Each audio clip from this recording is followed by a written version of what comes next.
Hi everyone, welcome back to my channel, Bekah's Bookshelves. I'm Bekah and today I want to talk to you about my February TBR. I think there's 9 books that I definitely want to get round to reading this month. There's 4 arcs, so I'm going to talk to you about those first. And the first arc that I'm going to read is called Little White Lies by Philippa East. This is it's in the thriller genre. I think it's a psychological thriller. It's about a family where a little girl has gone missing or abducted, however you want to word that, and 7 years later she turns up. She just walks into a police station and turns up. And then the story focuses on from that girl turning up and the subsequent kind of discoveries of things she remembers about the day she went missing. And there's kind of hints that someone in the family is hiding a secret, that maybe the abduction wasn't just, some stranger abducting a child. So I'm really looking forward to that one. And I think I'm going to get to reading that one first. I've been recently getting into the thriller genre again, and I find that they're really fast reads for me, so I think I'm going to get that one ticked off as soon as possible so I can get the review done and back to NetGalley and the publishers. And the second book that I'm going to read this month is another arc, and it's called A Strangely Wrapped Gift. Now, on the copy that I've been sent, the author is named as Emily Juniper, but on Goodreads it is, let's just have a look, Emily Burns. I think that's how you pronounce it, Emily Burns. And to be honest, looking on Goodreads, there isn't really, there's no information on this book. There's no synopsis, summary or anything. But it is a poetry book and it's about mental health. So I think this it could go either way, to be honest. It's either going to be really, really good, or it's just not going to be a book for me. And to be honest, I don't read a lot of poetry, but I'm happy to give anything a try. And I've said previously, the mental health kind of genre does interest me a lot due to my previous career as a mental health nurse. And it's the author's own experiences of mental health problems, so she's writing from the heart. So I really hope that I can love this book and give it a fantastic review for her. And the third book that I'm going to read as an arc this month is called Tears of Blood by James Chambers. This is the second in the Corpse Fauna series. I read the first one, which was The Dead Bear Witness, only a couple of months ago, I think. And I rated that 3 stars from memory. And it wasn't because the story wasn't good. And it wasn't because of any flaws in the plot or anything like that. It was purely that it was just written or set out a little oddly. So normally when there's multiple points of view in a story, we kind of switch quite regular. So we might have one chapter with one person, then the next chapter with another person, and we keep swapping like that. But this one, it was just a little odd how for the first roughly 60% of the book we followed one character, and then all of a sudden the story just kind of stopped, and then we swapped to another character and we saw his point of the story, and it just I don't know, just that it just felt a bit odd. It felt like I was reading 2 separate books. So that's what brought it down for me. It is a zombie book, so it is my thing. And this second one, I'm not sure how it ties into the first, because from the synopsis it's following a journalist, or she used to be a journalist before the whole world went to hell, and it's about her survival. And I think one of the characters, or a few of the characters from the first book might enter at some point and link things up, but I can't be certain.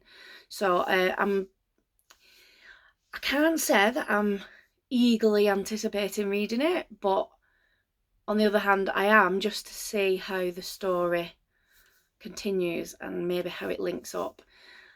So I'm going to give that a go, and hopefully it will help explain some of the stuff in the first book as well. And the fourth arc that I'm going to read this month is called The Fallout by Rebecca Thornton. And I really hadn't realised that I'd done this to myself, but this is another child abduction thriller. The mum in me is going to be a nervous wreck by the end of this month. So basically, the story goes that there's a small group of women who are friends, and the main character takes out her child and a friend's child for the day. And she gets distracted. She forgets to check on the friend's child just for a few moments, and then he's abducted. He goes missing.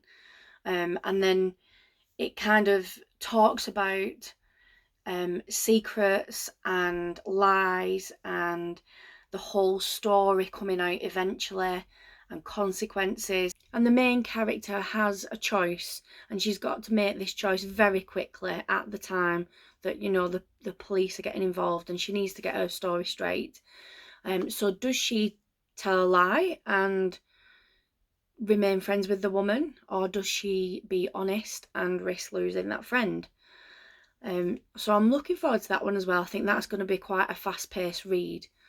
The next book that I want to read this month is called The Dry by Jane Harper, and lots of you might already have heard about this book. It was talked about a lot. It has done the rounds. It's not a brand new book, but I'm reading it as part of a book club that I've joined recently. It's quite a new book club. It's online. It's Facebook and YouTube only. I'll pop a link to the book club in the description below. It's Mrs. M's book club. She is a popular YouTuber. So this story is set in Australia, and it's during a time where they're having one of the worst droughts in a century. So tensions are already quite high. People are struggling. You know, things aren't going well for the community. And all of a sudden, 3 members of the family are found murdered.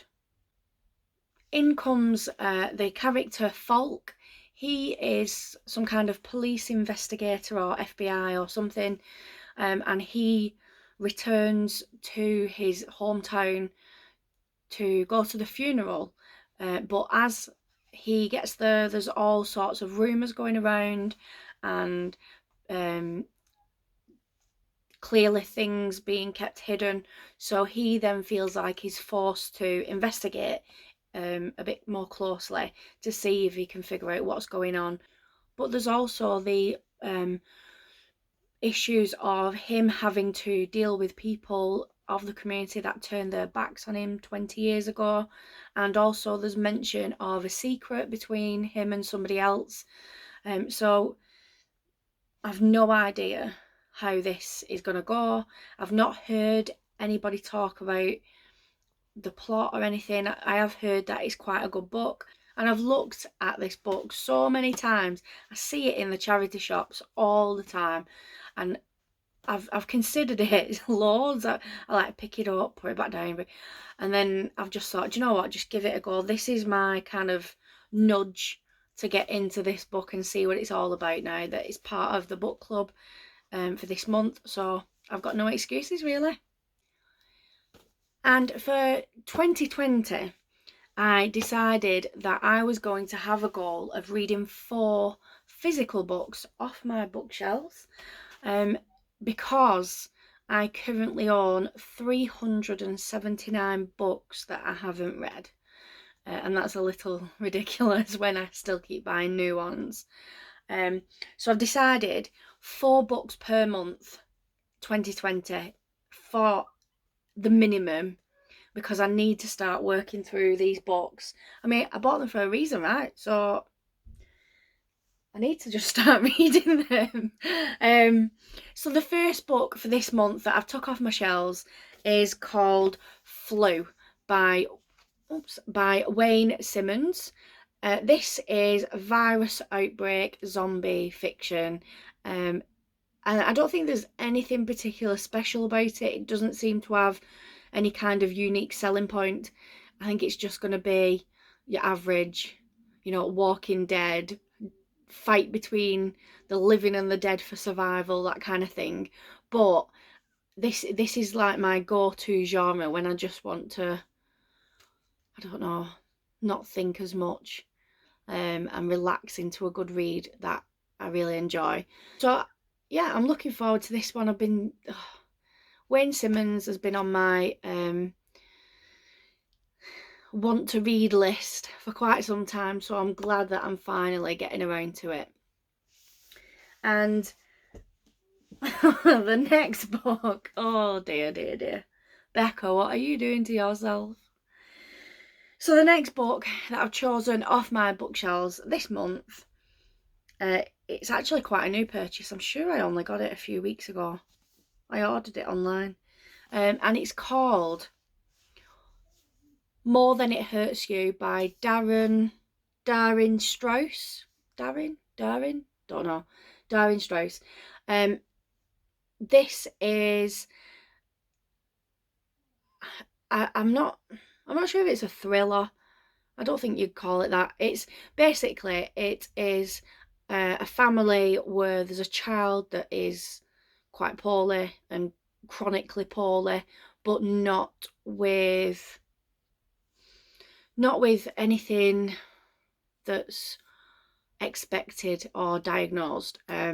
So then there comes this query of Munchausens by proxy, which is where a parent or a caregiver purposefully makes the child unwell in order to get attention, and it is a diagnosed mental illness, Munchausen's by proxy, and it's quite rare, but this is just showing you that it can be a difficult situation and the stress that it can put on a family. And it says this is a story of a seemingly perfect family spinning into a crisis, a mother accused of harming her child, and a father shocked into realising that the people he loves the most may be the people he should trust the least. So I think this is going to be incredibly interesting, but incredibly hard to read, hard emotionally. But it's something that I was desperate to read a bit more about, and I thought I'd try fiction first before I go on to non-fiction. So looking forward to this one. The third book that I chose this month off my shelves is Sharp Objects by Gillian Flynn, don't know, whichever one. And to be honest, I know very, very little about this book, other than I've heard very, I call them Marmite views, as in you either love this book or you hate it. So I just heard that it was quite triggering for different, for certain mental illnesses, and that it caused such extreme reactions in people. So I didn't really need to know much else. I just put it on my TBR, on my bookshelves, and I'm finally going to get around to reading it. So what I understand is that some girls have been abducted. Geez, Beck. Abduction again. So some girls have been abducted and killed, and the main character, Camille, she goes to the town to investigate. She works with the police to try and figure out what's gone on, and there ends up being some kind of link to her sister's death from years ago, and it is classed as some kind of psychological thriller. So from knowing very little about it, I just want to read it and see why people's reactions are so extreme. The synopsis doesn't stand out to me at all. It sounds just like any other basic run-of-the-mill psychological thriller, but I really want to see what all this fuss is about. So this, I will definitely be reading this month. And the last book that I chose off my shelves this month is called The Family Upstairs by Lisa Jewell. And this is another that lots of you may have already heard about. It's been doing the rounds on BookTube and Instagram. This is a book that my mum bought me for Christmas. In her words, she looked for a book that had the freakiest, weirdest synopsis on the shelves, and that's the one she chose because she thought that's what I'd enjoy. Little did she know that actually this has been on my TBR since it first came out, so I was really chuffed that she'd picked this. And it's another thriller. Basically, a baby is found in its cot, well looked after, fed, cared for, yet downstairs in the house there are 3 decomposing bodies, and they've been dead for several days. So who on earth, who's been looking after this baby? That is what we need to find out. So I'm really excited about this. I can't wait to read it, and I just think I anticipate this is going to be a 5-star read for me this month. So I'm really, really chuffed at choosing that one. And I'll possibly try and get to a few more books. I usually do.